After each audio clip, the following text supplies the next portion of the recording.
Vamos agora a Brasília com o Délio Rocha. Livaldo, nós temos aí 22 ministérios confirmados para o governo do presidente eleito Jair Bolsonaro.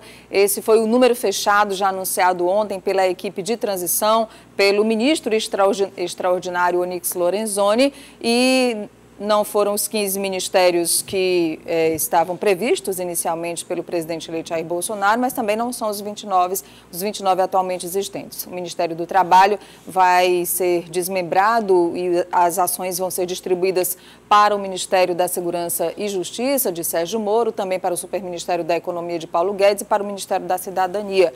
Cidadania e Ministério do Turismo são ministérios que continuam agora, porque foram modificações feitas, não é, Délio, a partir das necessidades encontradas pela equipe de transição e pelo novo presidente. Bom dia.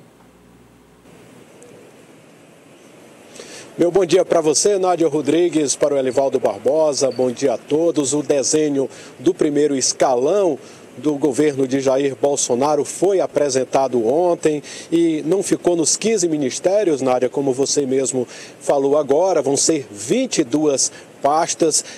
E ontem o ministro extraordinário da transição, Onyx Lorenzoni, falou sobre esse redesenho do primeiro escalão do governo, e dessas 22 pastas, duas, Nádia, podem depois aí, durante o governo de Jair Bolsonaro, perder o status ministerial. E é o que a gente acompanha agora nesta reportagem. A menos de um mês para o novo governo, Bolsonaro bateu o martelo. O Ministério do Trabalho não vai mais existir. As atribuições continuam, mas serão divididas entre outros 3 ministérios. O da Cidadania vai receber a menor parte e vai passar a ter a função específica de emprego e renda. Já o Ministério da Economia fica com as questões de políticas públicas ligadas ao trabalho, a responsabilidade de fiscalização e, possivelmente, o trabalho escravo. Já sob o comando de Sérgio Moro, o Ministério da Justiça será responsável pelas permissões para a criação de sindicatos. Ela vai estar sob o controle do Dr. Moro, exatamente para a gente combater um foco de muita dificuldade, muito problema, que é a concessão de carta sindical. O Ministério do Meio Ambiente, ainda sem titular, e o da Agricultura permanecem separados. A pasta dos Direitos Humanos será mantida. O futuro chefe da Casa Civil afirmou que ajustes ainda serão feitos e disse que a FUNAI pode ser levada para o Ministério da Agricultura. O presidente eleito Jair Bolsonaro chegou a dizer durante a campanha que desejava ter apenas 15 ministérios. Agora, a equipe de transição chegou a 22 pastas. Ainda falta decidir se o Banco Central passa a ser independente e se a Advocacia Geral da União muda de status. Aí o número cairia para 20. Enxugar os cargos comissionados também é promessa, mas o número não foi definido. Já o cálculo da base aliada no Congresso está fechado. O novo governo acredita que pode ter até 350 deputados como aliados e pouco mais de 40 senadores. Não haverá toma lá da cá, não haverá a forma tradicional que levou a essa desconexão do parlamento brasileiro com a sociedade brasileira. Então, não tem uma fórmula pronta. Nós estamos trabalhando nessa construção. Enquanto as mudanças do governo Bolsonaro não entram em vigor, o futuro ministro da Justiça ainda precisa explicar o que o levou a aceitar o cargo. Em Madrid, o ex-juiz Sérgio Moro usou, dessa vez, uma comparação com o futebol. Cansado de levar a bola nas costas. E a minha percepção como juiz é que o trabalho era importante, o trabalho era relevante, mas tudo poderia ser colocado a perder se aquilo não fosse um impulsionador de reformas mais gerais. Tá aí, Nádia, o governo de Jair Bolsonaro vai começar com uma máquina mais enxuta, e dessas 22 pastas que foram confirmadas ontem, o governo já tem o nome do comandante de pelo menos 20. Resta, portanto, Jair Bolsonaro definir os nomes dos ministros do Meio Ambiente e dos Direitos Humanos. Nádia. tempo razoável, na sua opinião, Elivaldo? Razoável, Nádia, porque o presidente não cumpriu a promessa que havia feito na campanha. Não, mas é apenas um ajuste do discurso à realidade administrativa do país. Considero um número absolutamente razoável e que leva em conta áreas estratégicas de ação do poder central, do Estado brasileiro, e agora é azeitar a máquina para fazê-la andar. Exatamente.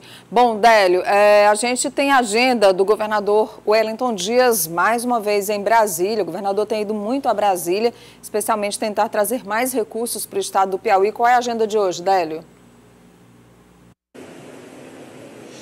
Nádia, o Wellington Dias e outros governadores do Nordeste e do Norte, além de prefeitos destas duas regiões, vão se reunir aqui em Brasília, vão tentar fazer da união uma força para tentar pressionar aqui em Brasília para conseguir, como você mesmo disse, recursos, conseguir dinheiro para fechar as contas e para se fazer investimentos nos próximos anos. Hoje pela manhã, os governadores e prefeitos vão se reunir na representação do Ceará aqui em Brasília. Na pauta, Nádia, todos os assuntos vão ter relação com os recursos que são repassados pela União para os estados e os municípios. Depois dessa reunião na representação do Ceará, vai ser a vez de uma reunião com o ministro Ricardo Lewandowski aqui no Supremo Tribunal Federal, e a pauta desta reunião vai ser os fundos de participação dos estados e dos municípios. E depois, viu, Nádia, aí mais para o final da tarde,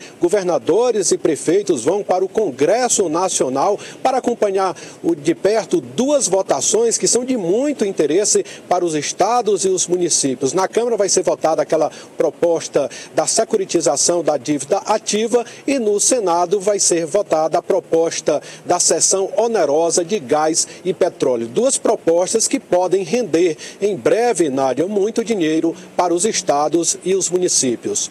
Nádia. Obrigada, Délio Rocha, falando ao vivo lá de Brasília. Muito obrigada por sua participação, Délio. Um ótimo dia, até logo mais no Jornal do Piauí, a partir do meio-dia, com outras informações.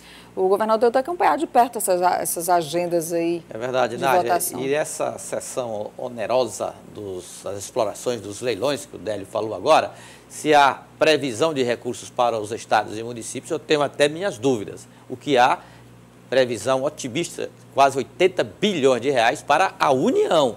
Por isso, o interesse maior é até do governo federal fazer com que essa matéria seja aprovada na Câmara Federal, porque pode contribuir para a redução do déficit público da União, hoje estimado em 125 bilhões de reais. Quanto a essa divisão com estados e municípios, a gente já sabe como acontece esse tal pacto federativo do Brasil. Dificilmente os estados e municípios terão acesso a esses recursos na expectativa dos governadores e prefeitos.